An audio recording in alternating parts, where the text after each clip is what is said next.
प्यार के पंछी, एक रोमांचक अनकही प्रेम कहानी। दोस्तों, आज आप सबके लिए एक प्रेम कहानी लेकर आई हूँ जिसे सुनकर आपकी आंखों में आंसू आ जाएंगे कि क्या सच में आजकल ऐसा प्यार करने वाला मिल सकता है। बला की खूबसूरत थी वो, मेरे घर के सामने रहती थी। खिड़की के पास से उसे घंटों निहारा करता। घरवालों के नाम पर कोई न था। जब से होश संभाला, मामा मामी ही माता पिता के जगह मिले। उन्होंने ही बताया कि सड़क दुर्घटना में मेरे माता पिता चल बसे थे और मैं कार सीटर में बंधा होने के कारण बच गया। ईश्वर की मुझ पर खासी कृपा थी। मामा जी के घर कोई लाल पैदा ही नहीं हुआ तो मैं ही सबका लाडला बना रहा, बल्कि दोनों परिवारों की संपत्ति का इकलौता वारिस मैं ही था। ऊपर से इतनी खूबसूरत पड़ोसन, मेरा दिल बल्लियों उछलता। कई बार उससे बात करने की कोशिश भी की पर वो नाक पर मक्खी तक न बैठने देती। खैर, लड़कियां टीनेज में खामोश सी हो जाती हैं, यही सोचकर मैंने खुद को समझा लिया था। इंटर की परीक्षा देकर आगे की पढ़ाई के लिए एसएटी के रिजल्ट का इंतजार कर रहा था कि उन्हीं दिनों उसके 10वीं की बोर्ड परीक्षा का प्रवेश पत्र आया। सेंटर मेरे स्कूल में पड़ा था। यह बात उसके पिता ने ही बताई और कहा कि मैं और आंटी जॉब के लिए जाते हैं, तुम ही आयशा को सेंटर पर छोड़ आना। मैंने उस दिन उसका नाम जाना था। इतना प्यारा नाम, आयशा। हाँ, वही तो मेरा आशिया सजाने वाली थी। अब एक नया काम मेरे हिस्से आ गया। अपने नाम के साथ उसका नाम जोड़कर नोटबुक में लिखता रहता। आयशा प्लस शिवम, नाम से ही लगता मानो हम एक दूजे के लिए ही बने थे। उम्र का वह दौर भी तो वैसा ही होता है। पहले के लोग गलत नहीं थे जो आग और फूस की दूरी बनाकर रखते थे।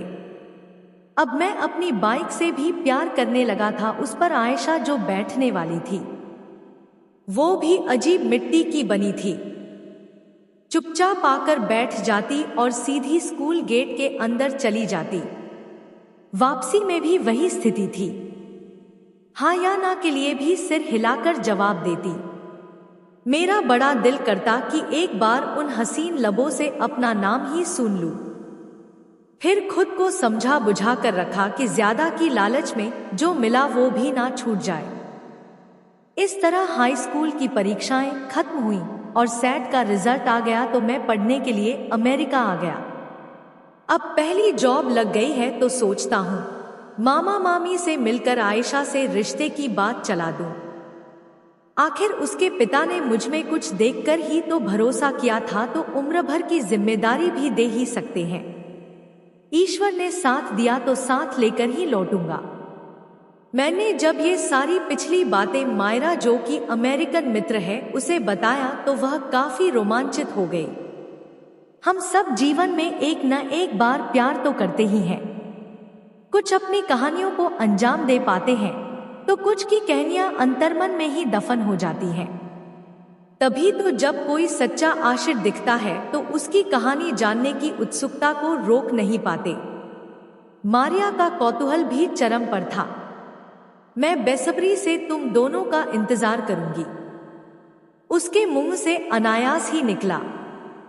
उससे बातें खत्म करके मैंने दिल्ली की फ्लाइट ले ली। वहां से टैक्सी लेकर चंडीगढ़ पहुंचा। तुम आ गए बेटा, आयशा के पिता घर के बाहर ही खड़े मिल गए। उन्होंने बढ़कर गले लगा लिया, जैसे पहले से ही राह देख रहे हों। शायद मामा जी ने बता दिया होगा। घर में घुसते ही मामी ने सारी राम कहानी कह सुनाई। दहेज के लालचियों के हाथ पड़ गई थी। पता नहीं कैसे उसके पड़ोसियों ने पिता को फोन कर दिया और ऐन वक्त पर न पहुंचे होते तो जाने क्या हो जाता। चलो, बेचारी की जान बच गई, तब से यहीं रहती है। कहते हैं ब्याह के नाम से ही नफरत हो गई है उसे। इतनी बड़ी बात हो गई और मुझसे छुपाया गया। शायद मेरी पढ़ाई में बाधा न पड़े, यही सोचा होगा। भारी मन व धड़कते हृदय से आयशा के घर में प्रवेश किया। सामने ही उसे देख बड़ी मुश्किल से खुद को संभाल पाया। खूबसूरत तो वह पहले ही थी, ऊपर से काली नागिन सी चोटी घुटनों तक आ गई थी। चेहरे पर अब भी वही तटस्थता, जैसे कोई नाराजगी हो। कैसी हो? क्यों पूछ रहे हो? पुराने दोस्त हैं यार। दोस्त? जब डोली उठ रही थी तब कहाँ थे? सही तो पूछा था उसने। उससे बिना कुछ बोले विदेश चला गया। सोचा था कुछ बनकर लौटेगा। ना इजहार ना इकरार, नहीं कभी उसका हाल चाल लेने की कोशिश की। अरे बेटा, चाय पीकर जाना, कहकर आयशा की मां ने बिठा लिया। उनकी आवाज से तंद्रा टूटी तो आशु के हाथों की चाय पीने की ललक ने रुकने पर मजबूर कर दिया था।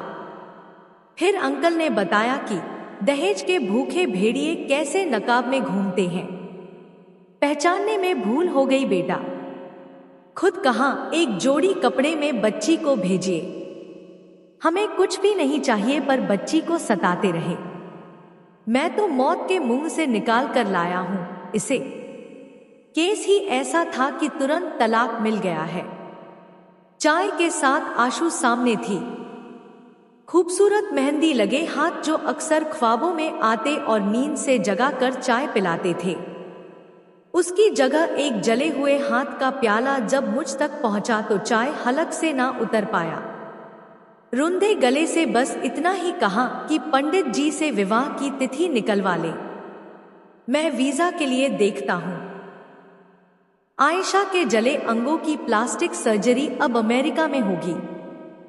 विवाह की तैयारियां शुरू हो गई। जाने क्या था हम दोनों के बीच कि बगैर बोले ही मौन ने प्यार का संदेश पहुंचा दिया था।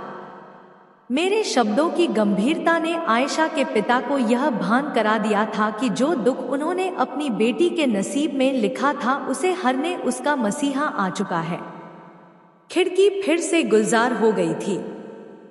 अब एक मधुरता आयशा के लावण्य को और बढ़ा रही थी। मैं उसकी खूबसूरती में फिर से खो जाना चाहता था पर काम बहुत थे। शादी, सर्टिफिकेट, वीजा वगैरह सब निपटाकर मैंने मारिया को फोन किया और यह सारा वृतांत जब कह सुनाया तो खुशी के मारे वह रो पड़ी। मेरे प्रेम कहानी के पूरी हो जाने की खुशी उसके आवाज से 7 समंदर पार तक आ रही थी।